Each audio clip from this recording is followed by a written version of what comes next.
Revenons à présent sur la carte sociologique turque qui a permis la réélection de Recep Tayyip Erdogan. Les explications données par Bouteyna Ben Salem, professeur de sciences politiques à l'université Sultan Moulay Slimane et chargé de cours à l'université Mohammed V. On va remarquer que dans les villes, les grandes villes comme par exemple Istanbul, vous avez Izmir,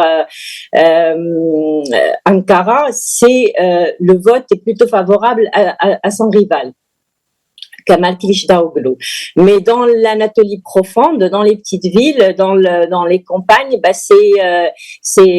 le vote est pour Erdogan. Même dans les villes qui ont été secouées par le séisme, c'est Erdogan.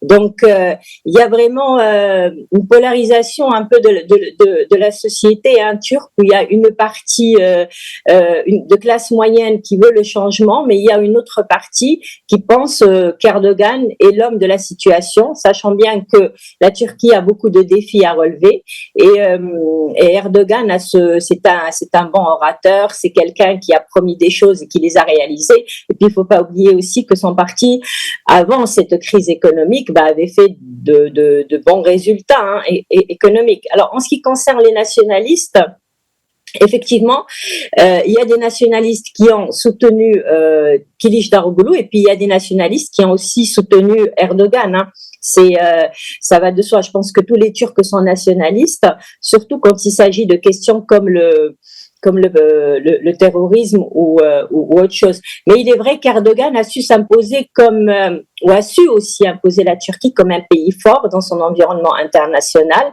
et c'est ce qui fait qu'il a vraiment cette